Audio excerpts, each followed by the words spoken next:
संस्कृत जैसी वैज्ञानिक भाषा जिसे देववाणी भी कहा जाता है, भला उससे किसको प्रॉब्लम हो सकती है? तो इसका उत्तर है चाइना। चाइना ऑफिशियली अपोज कर रहा है संस्कृत को और कह रहा है कि G20 के किसी भी ऑफिशियल डॉक्यूमेंट में संस्कृत का यूज नहीं होना चाहिए। जैसा आप जानते हैं कि 2023 के लिए G20 का प्रेसिडेंट है इंडिया और उसने G20 का लोगो और थीम भी लॉन्च करा था। आप यहाँ पर देख सकते हैं G20 के लोगों को, यहाँ पर किस तरीके से लोटस का सिंबल बना हुआ है और नीचे संस्कृत में लिखा है वसुधैव कुटुंबकम। महाउपनिषद से लिया गया ये वाक्यांश सनातन धर्म की मूल विचारधारा है, जिसका अर्थ होता है धरती ही परिवार है, यानी यहाँ कोई अपना पराया नहीं है, सभी अपने हैं। अयम निजः परो वेति गणना लघुचेत साम उदार चरिता नाम तू वसुधैव कुटुंबकम, यानी ये मेरा है, ये पराया है। इस तरीके की गणना संकुचित मन वाले लोग करते हैं। उदार हृदय वाले लोगों के लिए तो सारी धरती ही परिवार है। अब दोस्तों, सोचने वाली बात यह है कि ऐसी उदारवादी, लिबरल और प्रोग्रेसिव सनातन सोच को चाइना जैसी कंट्री अपोज कर रही है। जब भारत को G20 की प्रेसिडेंसी मिली थी तो हमने G20 को एक ऐसा ग्लोबल इंक्लूसिव प्लेटफॉर्म बनाने की कोशिश करी जिसमें सबको एक साथ लाया जा सके।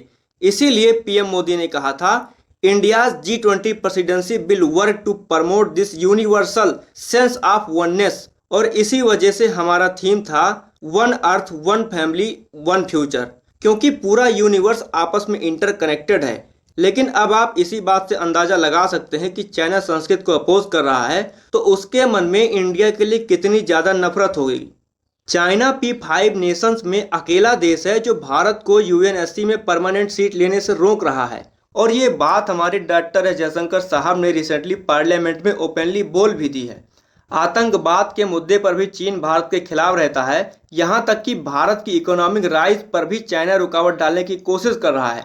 और तो और चाइना भारत में होने वाली बड़ी बड़ी समिट्स को भी अपोज करता है। जैसे जम्मू कश्मीर में होने वाली G20 मीटिंग को भी उसने बाइकआउट कर दिया था। उसके बाद अरुणाचल प्रदेश की मीटिंग को भी बाइकआउट कर दिया था। अब जब इन सबसे बात नहीं बनी तो उसने फाइनली G20 के थीम पर अटैक कर दिया और सिर्फ ये कहकर उसे रिजेक्ट करने की कोशिश कर रहा है कि संस्कृत तो यूनाइटेड नेशन की ऑफिशियल लैंग्वेज ही नहीं है। दोस्तों, यूनाइटेड नेशन की 6 ऑफिशियल लैंग्वेजेस हैं, Chinese, English, French, Russian, Spanish और अरेबिक। चाइना के अकॉर्डिंग सिर्फ यूनाइटेड नेशन की ऑफिशियल लैंग्वेज में ही सारे डॉक्यूमेंट्स की इंफॉर्मेशन होनी चाहिए, संस्कृत का यूज कहीं नहीं होना चाहिए। अब दोस्तों, यहाँ पर चाइना पूरी तरीके से गलत है। वो सिर्फ बिना बात के टांग अड़ाने की कोशिश कर रहा है, क्योंकि जो भी देश G20 का प्रेसिडेंट होता है वो अपनी भाषा में थीम बनाता है और G20 के वेरियस डॉक्यूमेंट में मेंशन भी करता है। एग्जाम्पल के लिए आप देखिए, जब 2022 में इंडोनेशिया ने G20 होस्ट किया था तो उसकी थीम थी रिकवर टुगेदर, रिकवर स्ट्रांगर। अब इसे इंडोनेशिया ने इंडोनेशियन लैंग्वेज में भी पब्लिश किया था और वेरियस डॉक्यूमेंट में भी मेंशन किया था, लेकिन तब चाइना ने इसका विरोध नहीं किया।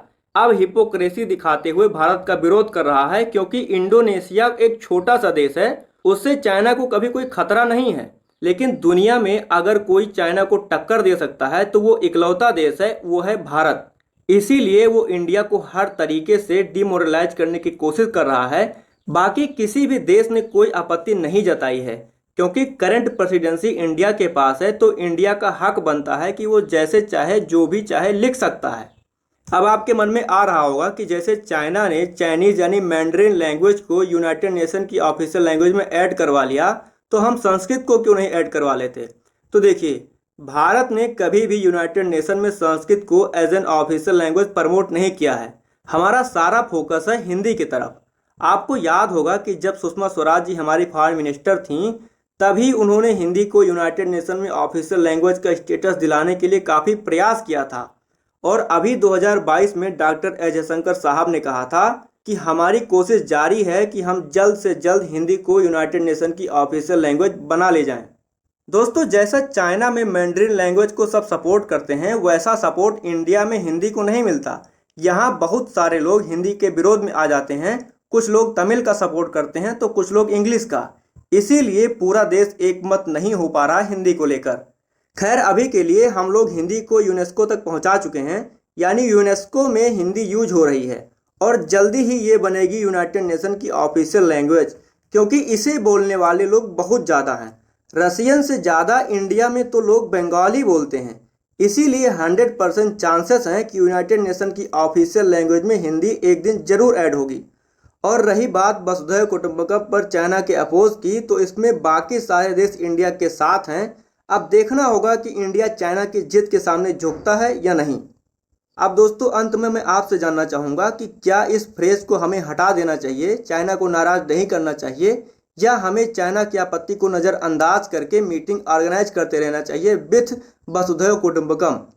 अपने विचार कमेंट सेक्शन में ज़रूर बताएं। मिलते हैं एक नेक्स्ट वीडियो में, तब तक के लिए जय हिंद जय भारत।